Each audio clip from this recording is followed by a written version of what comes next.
Hello, welcome everyone. My name is Matthew here with Crescent Vale. We're doing a self-graded card review of a 1999 Skybox EX Century Kobe Bryant card.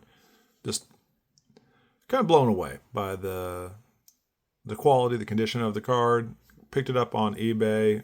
Really nice eBay seller. Essentially cut me a deal on this. And now we're going to put it in a custom slab. We're going to do essentially a self-graded review. Quick disclaimer. Our reviews are essentially my own assessment. This is now about the 36th, 37th card that we're reviewing. So, as we do more of them, different types of cards, we're going to be able to be more accurate. I've cross-referenced this specific card about 10 times. I also picked up another one very similar to it. It's already in a custom slab, and you kind of see when it acetates in this is a Zion slab. Not Advertisers really like the Zion slab look. You can pop it out essentially if you need to. But yeah, this we'll probably do a review of this card as well. I'm a big Anthony Hardaway fan, but the Kobe Bryant is definitely something that would be more sought after than Penny Hardaway. They're both great guards from the 90s, and to each their own. But the quick disclaimer is we do reviews. They are not guaranteed to cross over at the grading companies at these grades. They are not guaranteed to increase the value of the card. All that being said, eBay does have a required kind of field that is known as condition, where you have to mark it as either near mint, excellent, good. And basically, I just want to refine that. I realize that a near mint has many different qualities to that. You essentially I think we have an 8 is a near mint to mint. 8R85 is near mint to mint plus. A 9 is a mint. So really, I think like even our 7s say the word near mint, not hyphened with the word mint. So essentially a near mint card in our grading and other grading companies could go from a 7 to a 10. That's a huge difference in value for the collectors. And if it's a more expensive card, I really hope that our buyers on eBay know to cross-reference on YouTube. I'm not allowed to come out and just say on our eBay channel to cross-reference everything over here. The more videos that we do, the more I hope that people understand, hey, if I'm going to buy a more expensive card off this reseller, there's a good chance if it's more expensive, he self-graded it, put it up on YouTube. I can see all these different angles of it.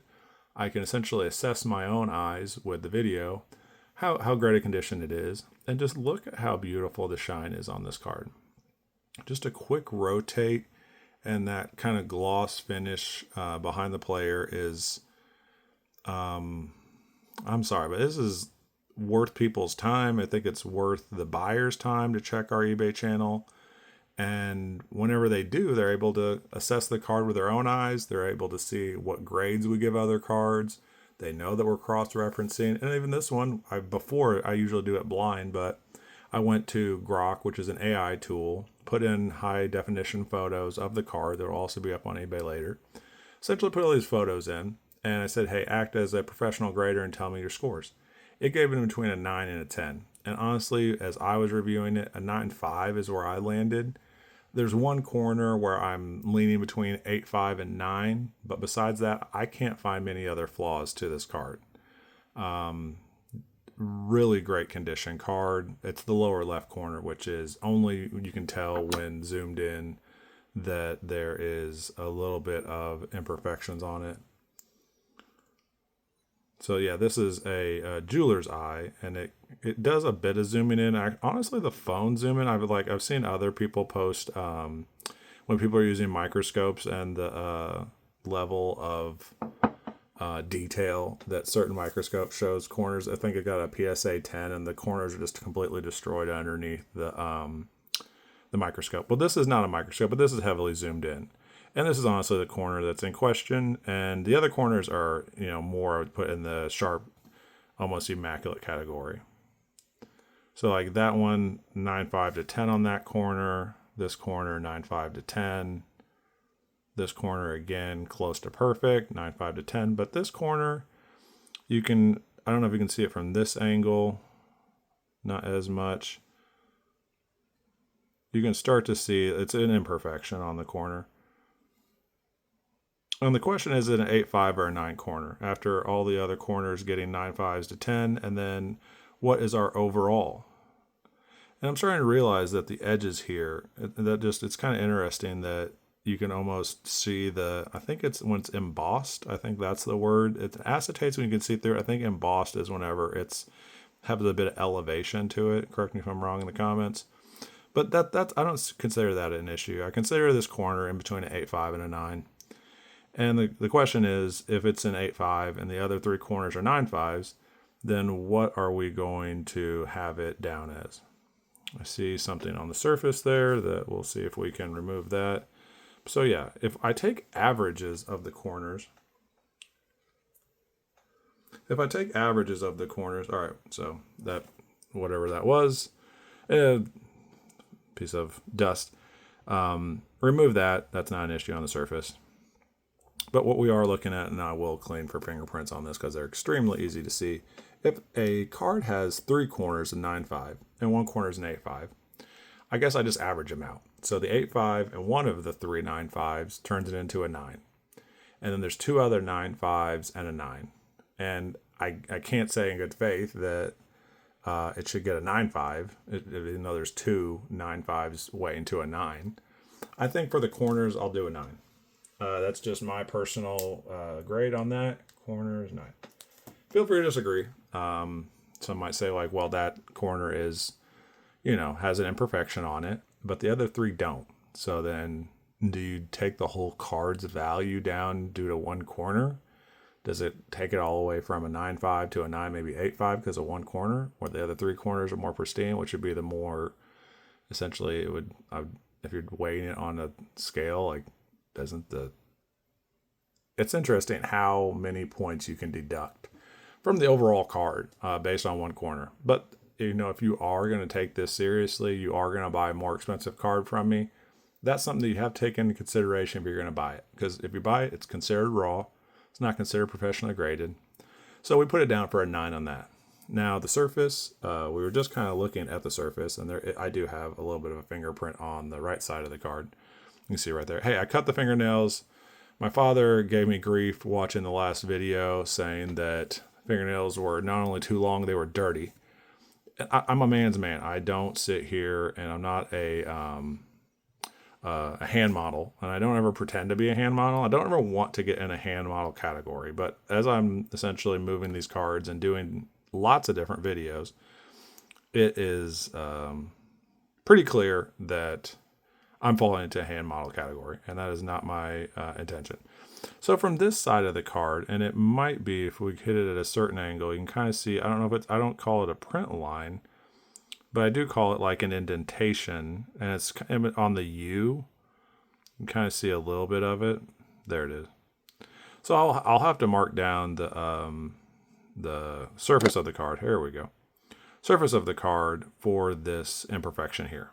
And that's just takes it down to me to an 8.5 to a 9 on the surface of the card. So a lot of the other part of it's pretty pristine. And again, like the Grok AI tool gave between a 9 and a 10. So for that indentation, no real other surface issues that I noticed. Obviously, I need to clean fingerprints off. But not really seeing many other issues on this surface. But I think a 9 on the surface is a healthy score, kind of leaning towards a 9.5. So we will go surface, 9. The centering will be a little bit difficult. We'll go ahead and do edges first. I'm not going to count that corner right there in the edge. I'm going to consider other parts of I'm going to put that in the corner category and just look at the edges right now. I'm not seeing any real issues. Like maybe some right there you can kind of see. I call it ridges. Whenever you cut pieces of anything, there's a bit of a ridge. That kind of feels like an imperfection right here. So that is not part of the card. That feels like that is just a slight imperfection. Not much. Taking it down to probably a 9 on the edges. Maybe 9.5.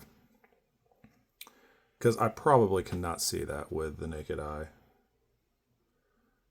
I can see, actually I can. So that takes it down to a 9 on the edges of the card.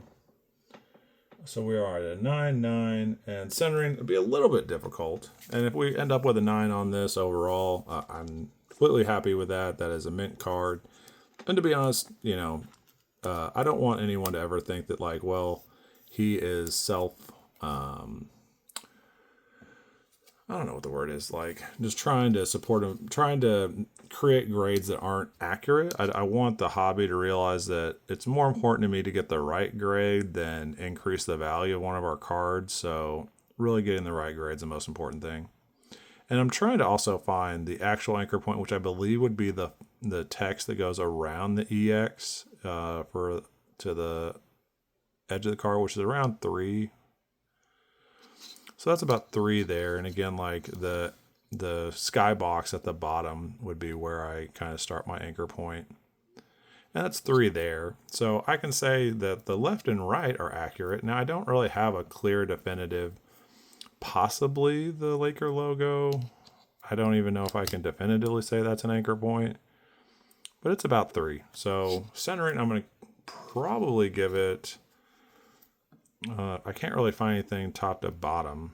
Oh, I have the bottom, but I don't really have anything to the top. I guess the B could be considered an anchor point.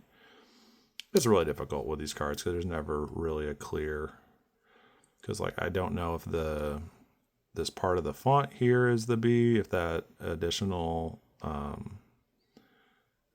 but you know, for this I'm going to give it a 10 on the centering. So we have 3 9s and a 10. And the question is this near mint or mint plus? And even though I've given it 3 9s and 1 10, I do want to give it a 9 5. Thinking that corner down there, no, it's a 9. It's a 9. That's the fairest grade. 3 9s and a 10 for this card. Beautiful, beautiful card. Whoever gets this card, whenever you do purchase it, and then realize also, I'll probably start at a higher price point.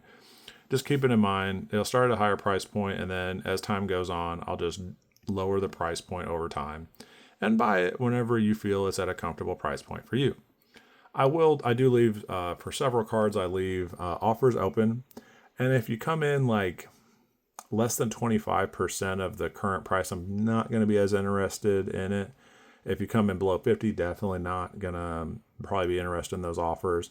Something closer to the actual price, but again, just wait, have a bit of patience. The card, if it doesn't sell at the price point that I have it at near the top of the price structure, just wait for it to come down, buy it at a price that you feel comfortable. So that way you don't feel like, hey, I'm getting ripped off because he's putting his own grade on it. Just think to yourself, I purchased it at the price that I want to. And that's really the most effective, smart way of doing it. Don't spend money you don't have. Don't gamble. Keep it a collector's item. So thank you for watching. This beautiful Kobe Bryant card will be up on our eBay soon. We'll put it in a custom slab. Thank you for watching and continue to watch.